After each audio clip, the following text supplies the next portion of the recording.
So you've heard the Gospel of Luke before, maybe Matthew or maybe even John, but gather round all, because today I have a gospel to share. Here you will listen closely to the ancient words of the Gospel of Peter. This gospel, while different than the rest, tells the same story where the oppressors exerted their power over the oppressed. A victim of capital punishment, these oppressors legally executed Jesus under blasphemy laws because he was educating, organizing, and agitating against both political and religious apathy. Many of the Gospels start with the infant narrative, followed by the life and work of Jesus. They write of healings, miracles, and Jesus' entry into Jerusalem. This Gospel begins abruptly with the trial of Jesus. When it came to try Jesus, all the Jews declared he was guilty, including Herod and his judges. They felt the wrath of their hearts, desiring nothing more than to see that Jesus be condemned to death. Pilate, on the other hand, stood up in disagreement with the other judges. King Herod shook his head and ordered Jesus to be taken and killed. I am the king. What I have ordered you to do, go and do. As King made his decree, Pilate couldn't tolerate what was happening. He thought to himself, Actually, I am the one who is supposed to write the judgment. Unfortunately, I have been receiving lots of pressure from the king and from the public. I don't know what to do because I don't find any wrong with this man, Jesus. Because of this, I cannot release him also. If I release him, I will lose my position. Without the position, how can I live? It is not possible. If I don't release him, it is an injustice to the accused. Oh God, what to do? I cannot live without power and authority.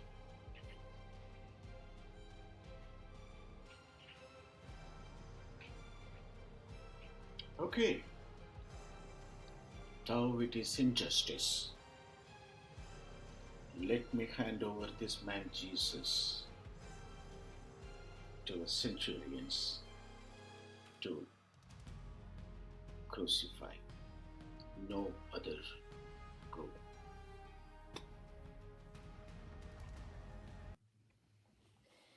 and so, without flexibility, King Herod gave Jesus over to the people before their day of feast of the unleavened bread. They took Jesus through the town, mocking him. He was crucified, tormented, though he felt no pain. And Jesus was put to death along with two criminals who were guilty of their crimes. As soon as Jesus had taken his last breath, the earth trembled and shook and frightened all people. From the leaves of the trees to the rocks in the earth, all creation remembered the sin of this day. As the earth responded to this grave occurrence, the people who were complicit in Jesus' death took the trembling earth as a cosmic sign. They saw their sin and wrongness, and they lashed out against themselves as they were fasting during the feast of the unleavened bread. They were hungry and weeping and mourning along with the earth. One of Jesus' close friends, Mary Magdalene, stood in the earth's great change, thinking, When the Lord was alive, I did not do anything for him, yet rather I received several of his blessings. And when he was on trial, I could not even speak for him, for I was being born a woman. When he was crucified and died, I didn't even cry. At least let me come out of this guilt by pouring these oils and scents on his body. Oh Lord, I forgot. In case the Roman soldiers see me, I could be killed. And plus, who will roll away the gate for me? I will go, but not alone. For I will bring my friends, and we will perform his last rites. As all this went on, and the many people trembled, the scribes and the Pharisees and the elders heard the mourning. In fear, they went to Pilate begging. The people are upset. We must guard Jesus' burial place for at least 3 days. If we don't, the people, they could steal his body and say that he is risen from the dead and do us wrong. Okay, I will send the guards to go and seal the tomb with wax and camp outside its quarters for at least 3 days. No one should be allowed near the tomb. No mourners, no friends of Jesus.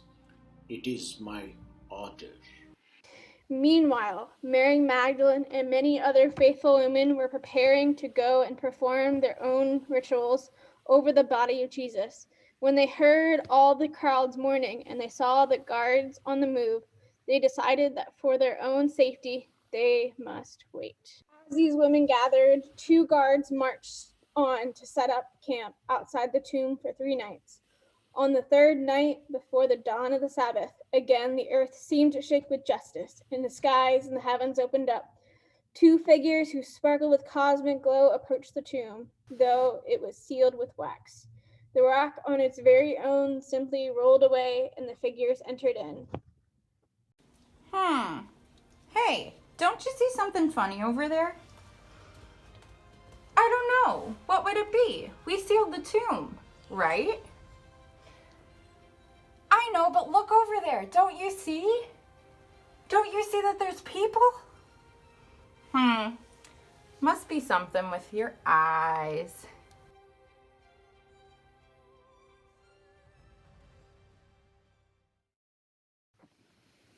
The cross answered yes. The 2 men, confused as to what they had witnessed, went to tell Pilate what they had seen to set the story straight. And yet again, Pilate offered little help. As the guards shared their findings, they exclaimed they were convinced that truly Jesus was God's Son. Well, I don't care if Jesus was God's Son. I had nothing to do with this. Everyone else claimed him. Whatever you do, thou,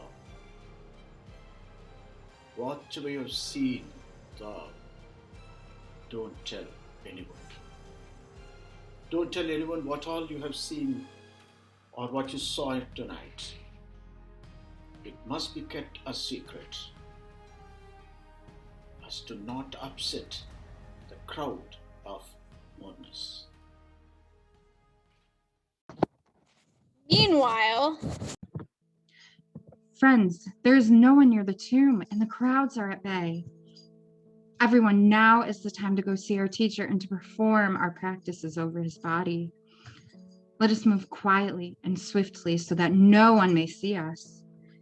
And if we can't move the sealed rock ourselves, we'll just have to adorn the stone itself and what we've gathered to honor the memory of Jesus. Why have you come? Whom do you seek? Not that one who is crucified. He is risen and gone away.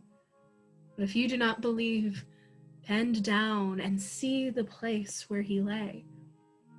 Because he is not here, for he is risen and gone away to there whence he was sent. What does this mean? What are we to do? Is that you, my teacher? Are you back? Oh, my teacher, I believe in you and will stand by your side, but I'm just confused and terrified. the women standing with Mary Magdalene all stepped in their grief, were afraid and amazed. Pilate, though sensitive to his wrongdoings, never admitted fault. As for the rest of the disciples, of which you've heard little, They were weeping with sorrow in their own homes. As for me, well, maybe you figured it out by now. But after all these things took place, I, Simon Peter, along with my brother Andrew, took our nets and went back off to sea.